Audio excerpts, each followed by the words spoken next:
Ya, Assalamualaikum warahmatullahi wabarakatuh. Waalaikumsalam warahmatullahi wabarakatuh. Ya, ketemu lagi di channel Bang Ari.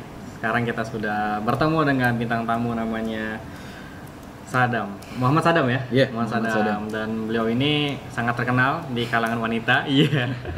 Sekarang masuk UI ganteng, Cie. Teman-teman bisa lihat, cek ya di Instagram tuh ada tuh mukanya Kak Sadam nih ya. Oke, Kak Sadam Fakultas Hukum ya? Iya. Angkatan berapa? 2017. 2017, berarti udah mau dekat-dekat skripsi ya? Betul. Oke, baik-baik.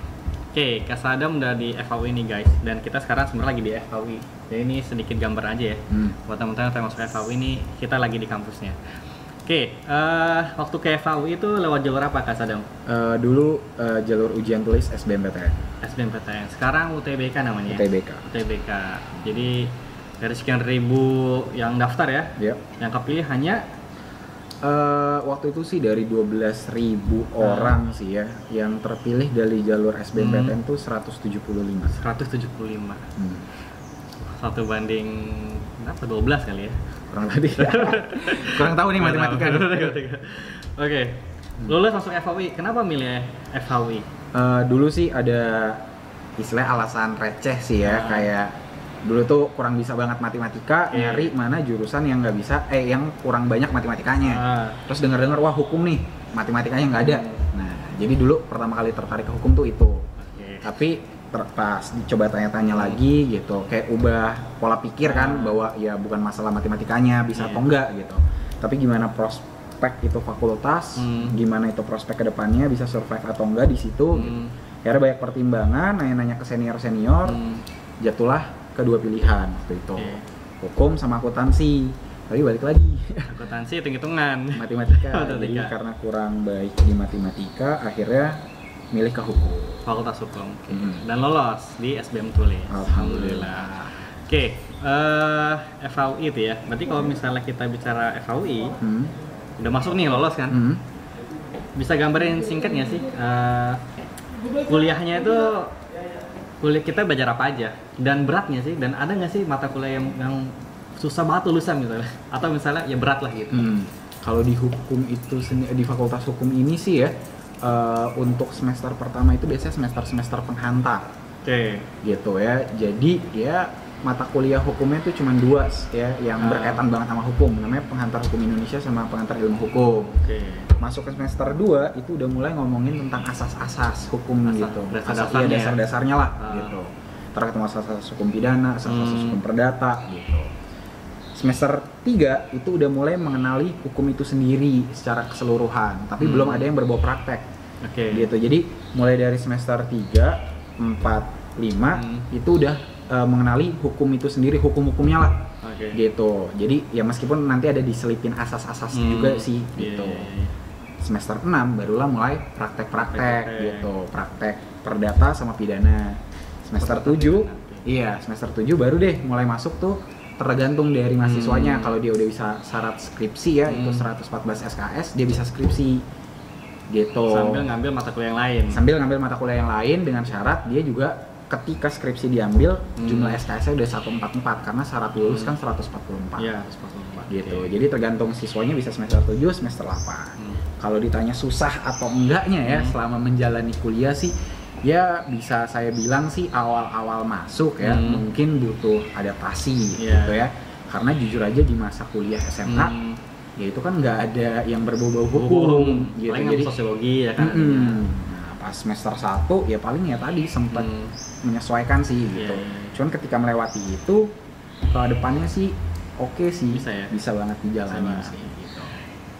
Mungkin ada nggak sih, bisa sebutin nggak, ada nggak mata kuliah yang paling berat menurut Sadam? Paling berat ya ada sih satu ya, namanya hukum perdata Islam. Hukum perdata Islam. Katanya itu baik hitungan ya kabarnya? Ya itu kayak ngitung warisan sih sebenarnya yang berdasarkan dengan hukum Islam. Hak waris, lagi ya ngomongin itulah, ngomongin pembagian harta gitu menurut hukum. Ya nanti banyak kan di kita tuh banyak, itu ada menurut Prof. Fazairin lah, ada menurut Syafi'i, mazhab-mazhab gitu. Jadi kayak menyesuaikan. Nah itu sih yang susah gitu, harus ngapalin. Hukum perdata Islam. Ingetin ya kalau yang masuk F1, aduh. Itu biasanya mata kuliah yang suka senior takutkan gitu, karena susah banget lulusnya dan memang banyak yang nggak lulus gitu. Ngulang berarti ya? Ngulang. Oke, tadi kan kita udah bahas tentang tiap semesternya ya, kurang lebih lah ya. Tapi sebenarnya sendiri, kalau di fakultas lain kan ada dia peminatan ya. Nah, kalau di FH sendiri, kabarnya ya banyak banget peminatannya. Iya sih. Ada berapa sih? Kurang lebih setahu saya ya, sekarang tuh ada 14. Sekarang ya, 14? Sekarang ada 14. Sadam sendiri ngambil yang? Hukum administrasi pajak, hukum administrasi negara pajak. Pajak, yeah. Okay. Tapi kebanyakan dari 14 itu, yang paling banyak disukain sama mahasiswa tuh yang mana? Paling banyak diambil sih sama anak FHUI itu hukum ekonomi ya. Hukum ekonomi. Iya. Berbau bisnis ya? Iya, biasanya tuh disebutnya kalau di sini ada namanya PK ya. Apa tuh PK tuh? Kayak peminatan gitu, bilangnya peminatan khususnya. Ya udah dibilang ekonomi itu bilangnya PK4. PK4. Gitu. Pokoknya paling banyak sih FHUI terkenalnya ekonomi. Lulusannya emang terkenalnya ekonomi gitu. Dari 14 ada yang 14 saya ingat nggak, Dam? Ya sebagian besar sih ingat ya. Coba deh, yang pertama itu hukum perdata.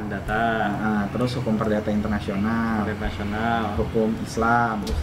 Hukum pidana. Hukum administrasi negara. Hukum tata negara. Hukum internasional publik. Terus hukum acara. Hukum buruh, hukum administrasi negara agraria yang berbau tanah, hukum dan masyarakat, sama hukum dan lain-lain. Nah, biasanya hukum dan lain-lain tuh kayak ada namanya hukum kesehatan, kayak gitu sih contohnya. Banyak banget guys ternyata, 14. Keren gue cuman 3, 5 gitu ya. Banyak 14 ternyata. Ya kebanyakan orang sih yang taunya itu kalau nggak hukum perdata pidana. Iya benar. Iya, padahal ya banyak banget peminatannya. Karena orang mungkin lihat di TV juga, wah ini hukum pidana nih, kena vonis hukum apa gitu kan. Gitu sih. Oke. Baik, 14 ya, baik banget ya. Oke, tapi orang pada suka nanya ya, gue masuk FH pengen jadi advokat, gue saya pengen jadi pengacara. Tapi buat jadi pengacara advokat tuh sebenarnya selalu sarjana udah bisa atau emang ada kursusnya lagi sih atau profesinya gitu? Nah, kalau misalnya mau ke pengadilan, maksudnya kayak mewakili klien ke pengadilan lah, maksudnya kayak dia udah bisa mewakili, itu biasanya harus ada pradinya sih. Pradi itu kayak sekolah pengacara lagi gitulah, gitu, sekolah advokat lagi gitu. Nanti ketika mereka udah lulus, baru mereka bisa ke pengadilan-pengadilan. Tapi gitu. ada yang nggak lulus tuh, biasanya kayak gitu. Ya ada aja sih, tergantung pribadi sih itu. Dan tuh mahal ya bayarnya? Sejujurnya kurang tahu sih gitu, karena ya kan belum lulus S1 juga, jadi belum mikirin kesana banget sih gitu. Oke, baik. Siap. Oke,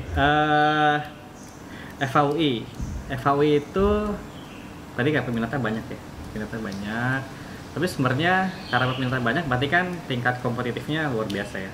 Iya. Dan pasti mereka nyarinya abis lulus gue kerja di sini. Nah, sebenarnya prospek kerjanya FH tuh kemana aja sih? Orang mikir pengacara doang gitu.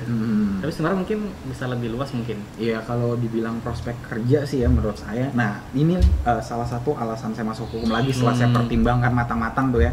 Setelah alasan receh yang matematika itu, saya mikir wah ternyata setelah naik ke senior, hukum tuh nggak harus berakhir jadi pengacara. Gitu. Kalian bisa kerja jadi diplomat.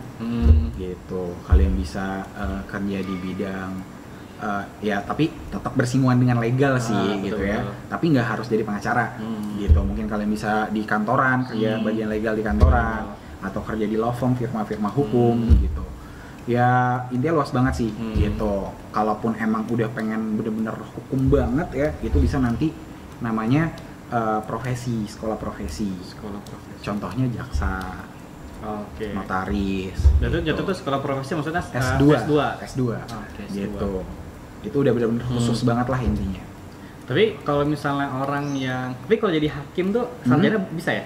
Nggak bisa, ada lagi sekolahnya. Gitu.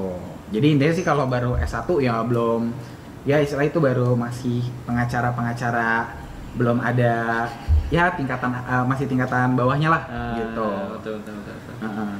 Apalagi kan ya pengacara itu kan, kalau kita pengacara yang udah terkenal ya, apalagi yang sering masuk TV itu kan bayarannya per jam ya, kabarnya sih gitu ya? Ya ada yang per jam, ada yang per case, ya tergantung dari pengacara naruh tarifnya gimana sih. Apalagi orang yang suka bikin, orang yang notaris misalnya, itu kayak basah banget ya? Wah, sedap. Ya, ada salah satu alasan tambahan sih ya, yang masuk EVA ya. Itu dengar dari senior masalah gaji. Oh, masalah gaji. Iya. Tapi emang kisaran berapa sih dong kalau anak EVA tuh gajinya? Kalau dengar dari senior ya, dengar dari senior, tapi balik lagi ini tergantung dari law firm-nya. Betul. Firma hukumnya apakah top 5, ya top 10 atau apa gitu. Kalau yang biasa-biasa aja sih saya dengar 4 sampai 5 juta. Oh, yang biasa-biasa aja ya. Fresh graduate gitu. Tapi kalau yang udah law firm terkenal top 5 itu biasanya mereka pakai dolar. Oke. Gitu. Jadi gajinya fresh graduate itu $1.000.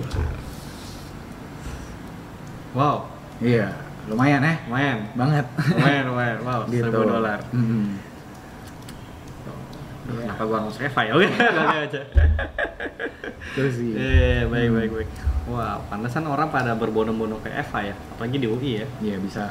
Ya mungkin salah satu tujuan mereka itu sih. Tokoh nasionalnya banyak dari sini kan soalnya juga. Baik. Oke, baik Kak Sadam. Terima kasih banyak atas waktunya. Jauh-jauh Kak Sadam sini aja. Jangan lupa di like, share, komen ya, dan juga untuk mendukung channel Bang Ari di subscribe ya. Dan doain juga Kak Sadam juga bisa segera punya channel jalan-jalannya. Amin. Oke, kalau Sadam bikin channel cepet nih. Subscribe amin, ya. Amin. Baik, sampai jumpa di bedah jurusan berikutnya. Kalau teman-teman ada request pengen bedah jurusan apa, silakan aja di request, nanti kita cari ya narasumbernya buat jurusan yang teman-teman minta. Oke, sampai jumpa sekali lagi. Assalamualaikum warahmatullahi wabarakatuh.